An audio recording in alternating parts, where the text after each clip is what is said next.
Behold, my glorious supporter, Isn't That Right, has requested a discussion about conspiracy theories. Oh, baby. Well, it's actually a discussion about conspiracy theories covering up actual conspiracies. Now, before we start on this topic, you may notice that I have a bandage on my ear and have been absent for a few weeks. Please do not create a conspiracy theory where I've been chipped and now my ear is being tracked by the government and I can't say politically leaning things, because this is going to be a comparatively politically touchy, I suppose, in the most benign way possible, Parley episode. I just got injured. I'm fine.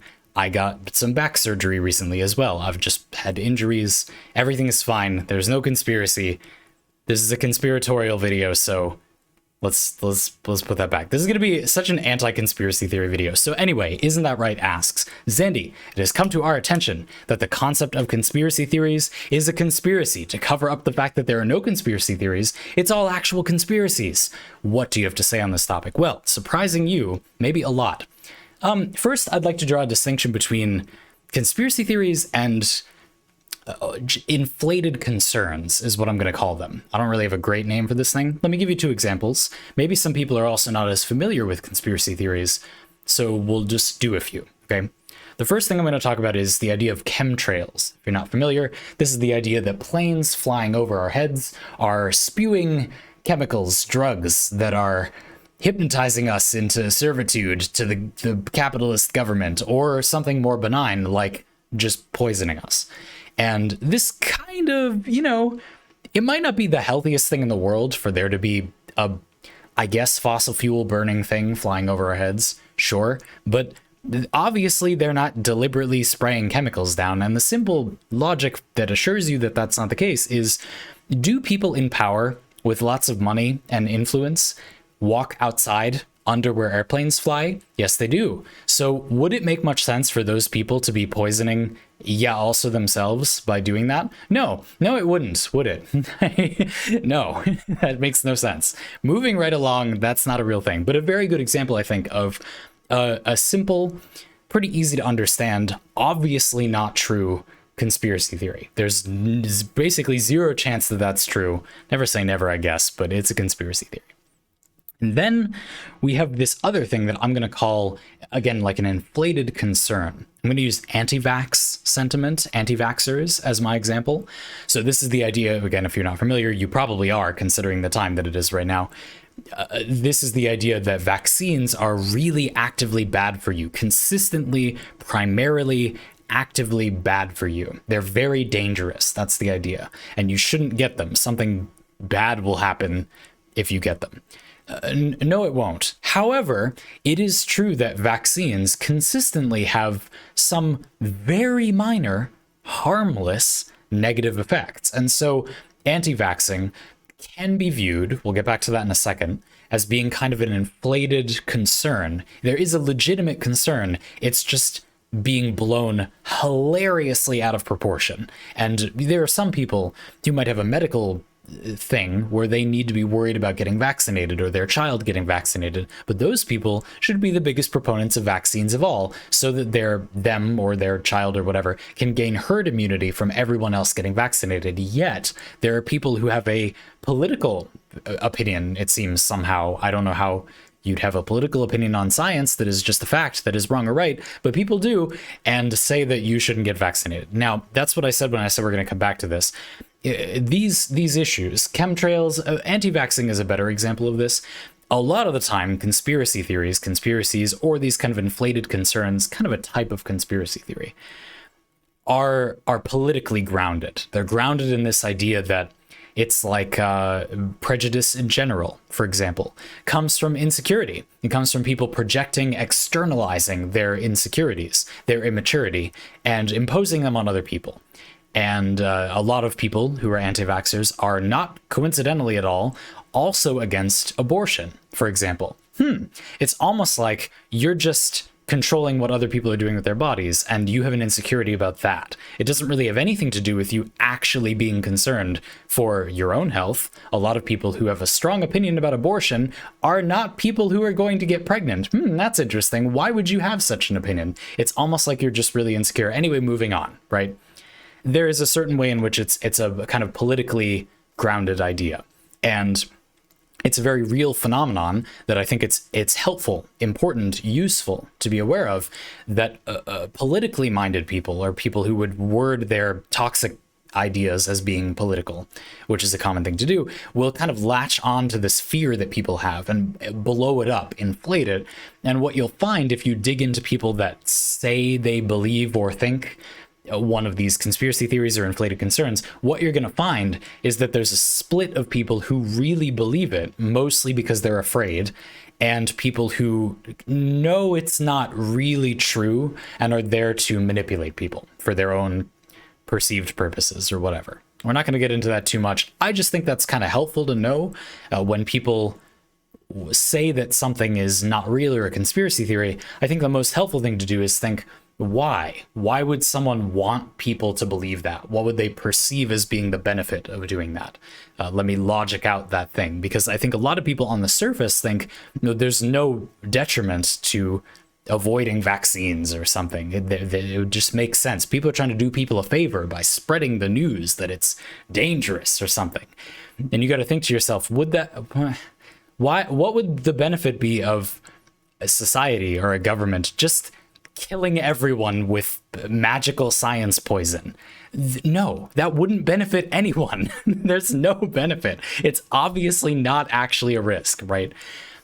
Again, just as a very brief aside, COVID-19 is a pretty unique situation. There have been some strong negative reactions to some of the vaccines, some of the different vaccines. That is a totally separate issue. That's a correlation, not a causation. That is, when you make a vaccine, usually something developed over a long period of time, very, very quickly, I think it is understandable. It is sympathetic that there will be problems. Now, I don't know if those problems come from a real difficulty or from negligence or whatever.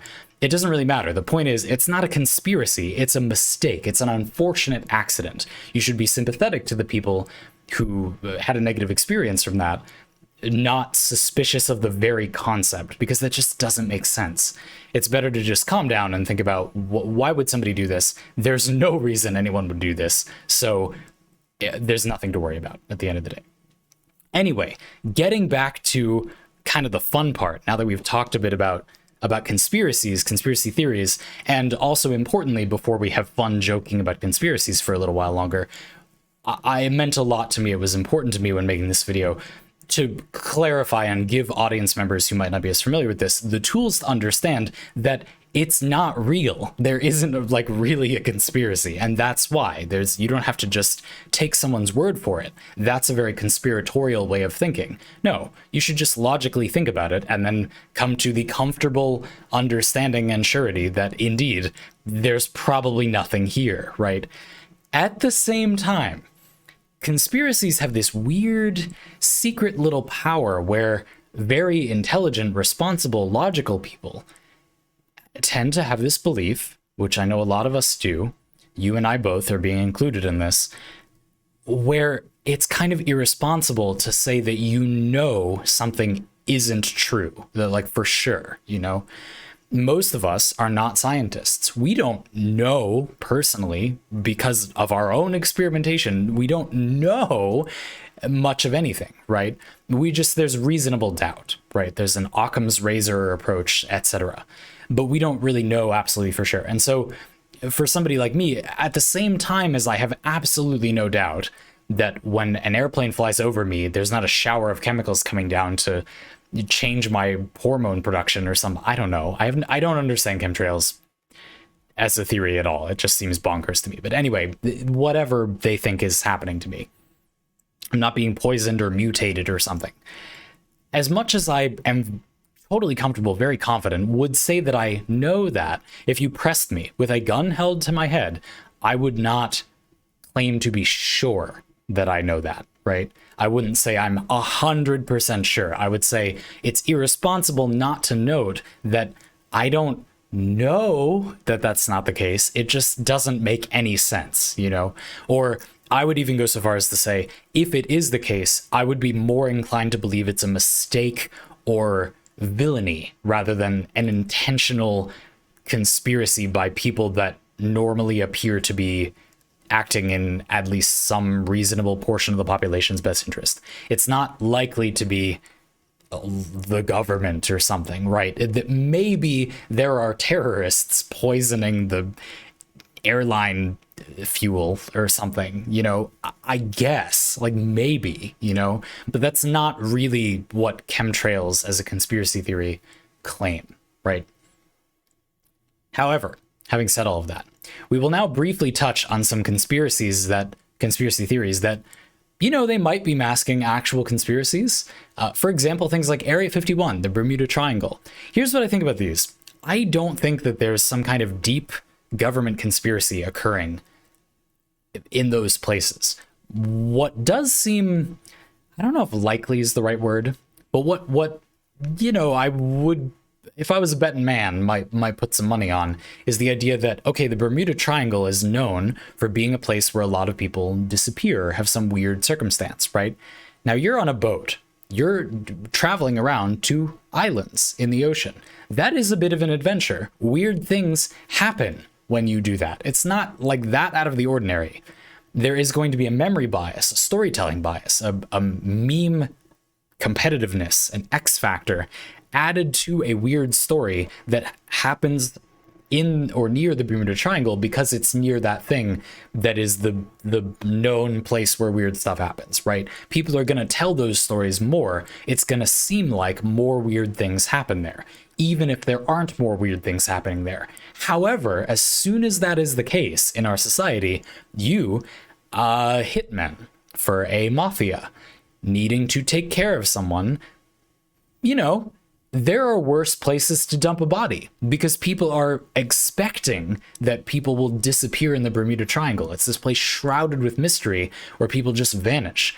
Not the worst place to dispose of an unwanted customer. Let's not be too bleak about this, just as an example. Or another more benign example. You, the military, understand that people think Area 51 is hiding some sort of huge secret. This puts Area 51 relatively in the public eye and makes it paradoxically, on the surface, kind of less likely there's anything secret going on because, people go there and check on it from a distance, maybe not inside, but you get the point, right? You, the director, I don't know how Area 51 works, the Area 51 guy might think to yourself, it's not the worst idea to now hide this secret thing in plain sight now, right? Because if it gets found, we can just push it off as a conspiracy theory. The key difference here is I would not be surprised. I would be willing to bet that those things, the Bermuda Triangle mafia dumping thing and the Area 51 hiding something in plain sight thing, I would go so far as to say I'd be willing to bet those things are both true. What's different to me is that that's not a conspiracy theory covering up a conspiracy. That's conspiracy theories, whether you wanted them or intended them to be or not, acting as a convenient smokescreen for something you would rather people don't find out about. I would not call that a conspiracy. I'm not sure I'm nitpicking. I am. But I wouldn't really call that a conspiracy. It's just the mafioso who's dumping the body and the Area 51 director person, they're just noticing that there is an event occurring that could be construed in their favor if they didn't view it as, oh, it's not true, so this is a bad thing. Well, but could it benefit us? Maybe. This is just not to justify the mafioso killing somebody and dumping them in the Bermuda Triangle. I'm not trying to say that's okay, but that being said, that line of thinking where this thing is occurring, rather than viewing it as, oh, well, it's not true, therefore it's bad, the intelligent, enterprising person thinks, but what could this be good for? What could this information do? And then inventively thinking, oh, this could actually be quite helpful. And in the case of the Area 51 person, for all we know, it's keeping us safer that is the case. Maybe it's actually a conspiracy, okay? Maybe there are aliens. My girlfriend Anna really likes the idea that there are aliens in the world. She all the time says, look, it's proof of aliens. And I say, no, it isn't. There are no aliens. At least probably not, right? But I don't hate fun. I don't. Look me in the eyes. I don't hate fun. I don't. My career is to play video games and help you have fun with them or inspire you to have fun with them in different ways. I do not hate fun. And I acknowledge that it's possible that there are aliens hiding in Area 51. There, I said it. I said it. You don't have to feel this pent-up frustration anymore. I said it for you. Maybe there are aliens there. Sure, I guess. Whatever. But I think it's more likely, and I think it's more interesting, to consider that perhaps these are just sort of convenient circumstances that, sure, maybe they hide a secret. I don't know if I would call that thing a conspiracy. And something being hidden doesn't make it evil. Conspiracies have this thread, which I'll add at the end here, of the thing is hidden from public knowledge, and that is nefarious, right? People white lie all the time for the good of the people around them, right? Like, it's not always bad to lie, kids. 5 people's parents walked in at this moment, and now they're not going to be allowed to watch me anymore. Sorry. You understand what I mean. Please watch from the beginning of the video. If you saw that out of context, then it upsets you. I don't know. Conspiracy theories are fun. They're really silly. I will end with a personal note that I have a relative that it actually believes a lot of these things, to my deep frustration and disgust. Things like chemtrails, you can have your silly fun over there. I guess it doesn't hurt anyone if you believe that clearly untrue thing. But being an anti-vaxxer is not benign and fun. It's hateful and harmful and unacceptable. And you in civilized society are not, that's not an opinion. You're not, just because you can think whatever you want doesn't mean you get a place at the table of legitimate opinions just because you have some cockamamie thing that you obsessed over, right? And it's awful and deplorable and condemnable. And I condemn this relative of mine. They are no ally of mine as far as I'm concerned, because that is not a fair thing to think. You don't get to think that. It's irresponsible. But that being said, it's kind of relieving. I feel some stress has been lifted, I'm going to be honest with you, from having made this video. So thank you for requesting it. I genuinely had a pretty good time.